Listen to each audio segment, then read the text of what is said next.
mujebale. Ensonga etulese wano twagala kutubuulira ku nsonga y'obufumbo. Gwe ne Sophie Gombya mukikwasaganyiza mutya kuba tulaba abayimbi ekyamazima balemeddwa okutuula mu bufumbo obulungi. Naye twagala otunnyonnyole gwe ne Sophie Gombya ne mukyala wo okutuusa nga mukyali mwenna emyaka gino tere tubawulirako mawulire nti oba yererere oba kiki twagala otubuulire kiki ebintu mubikwasaganya mutya. Okay. Nebaza Urban TV mwebale nnyo mwebalire ddala okuba nti muyamba ku bayimbi ne bannabitone okubanga batambuza ekintu. Bw'oyogera ku kigambo bufumbo, it involves love. Kakati no love terina formula. Nange sinza kugamba nti ate this or that, but mubaamu lwolaba nti ndowooza kino omuntu bwakikwata kiyinza okutambula, kino bwabeera nakyo kiyinza okugenda obulungi. Nga bwe ngenda nti love terina formula, naye edependinga ku environment, ku kyekiriwo kiki musobola okutambula nakyo ne musobola okubanga mugenda mu maaso. Love y'abayimbi, love y'abannabitone oluusi tebeera nnyangu, ge mazima gennyini tebeera nnyangu olw'ensonga nti esanga obuwonvu n'obuko. Naye mu kino lwaki nze nkwataganye ne mukyala Gombya ne tubeera awamu, kye nasooka okumanya Abaganda tulina olugero olugamba nti abalungi ndagala nnamu tezigwa mu lusuku. Ne bw'onookola otya, if you can understand a banana plantation, there are always new leaves which are coming up all the time.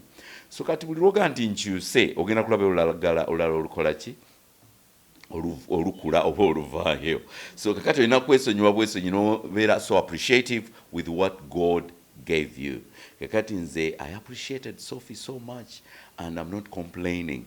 So nabeera nga mu ndagala ennamu nafunayo olulagala lwange nenduteeka ewange. So I'm not missing out.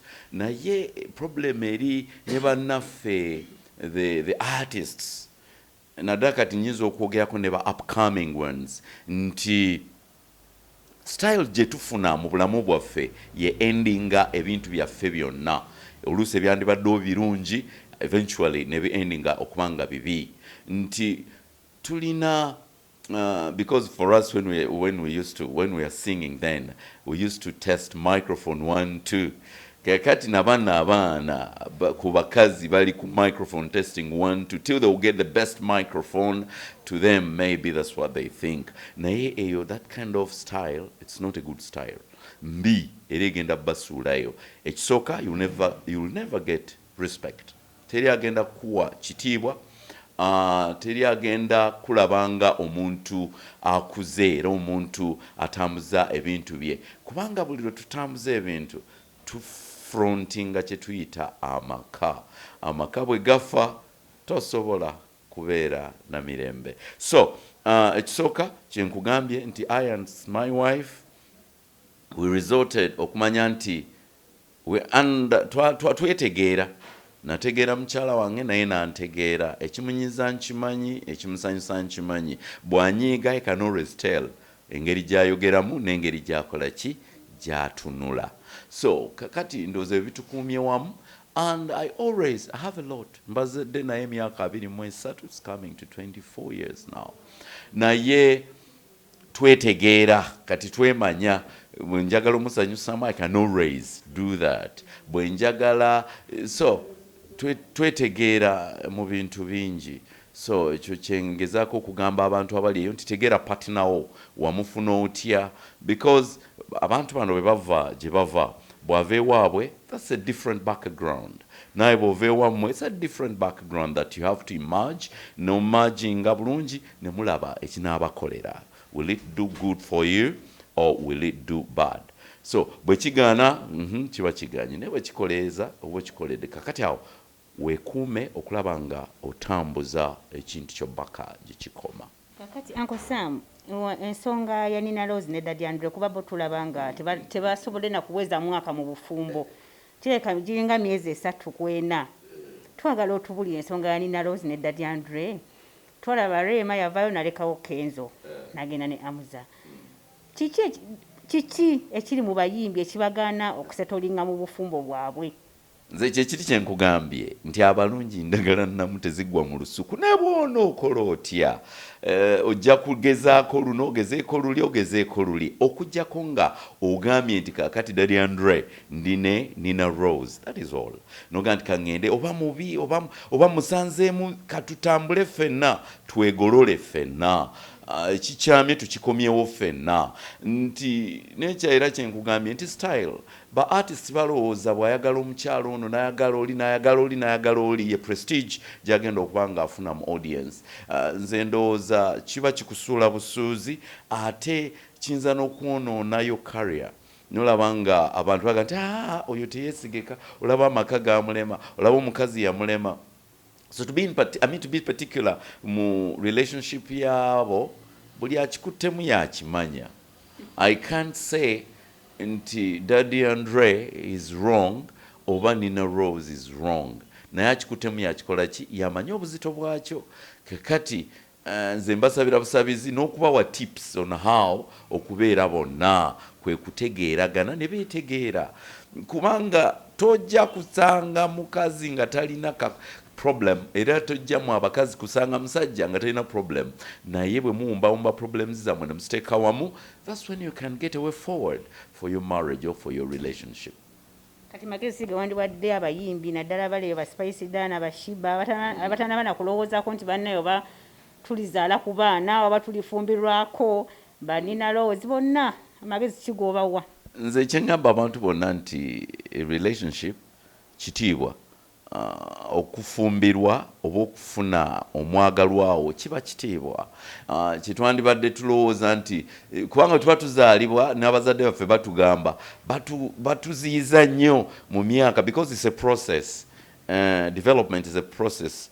Batugamba nti kati wano wootuuse era ojja kulaba nga omuntu waweza emyaka 16, 17, 18 taata atandika okubeera worried about the boy nga ye tatulaga nti anaafuna omubeezi. Naye kati abantu saagala mulinde kunyeenya nga vakedo. Relationship is very important to all of us. Tufumbirwe tukigezeeko ekyo tuzaale n'abaana tufune families. Zino sente teziggwayo.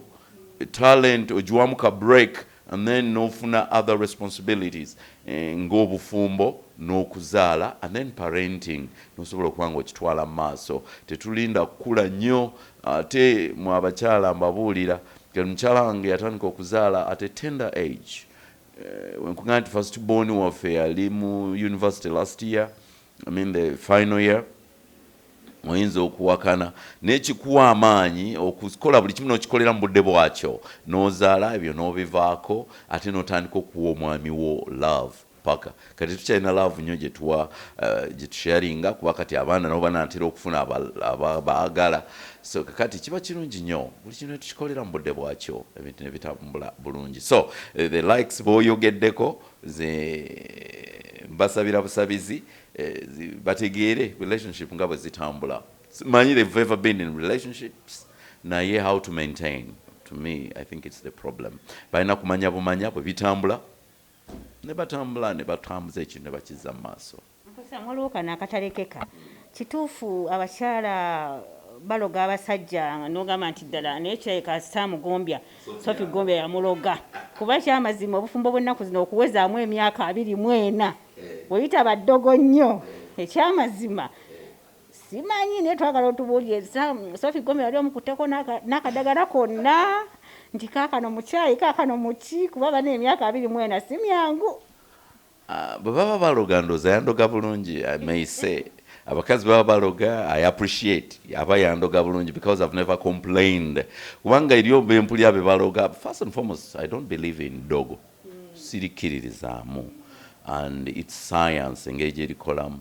Naye bw'abanga abakazi baloga nze wange ndooza yandoga bulungi ate ndooza eddogo lyakozesa liririmu kusaba because she's a prayer warrior. Asaba nnyo asabira nnyo amaka ge n'olaba nga ekintu kitambula bwe nalyo ddogo ddungi. Naye nga eriyo bw'olaba nga buli omu afa birina okulaba nga tebali steady.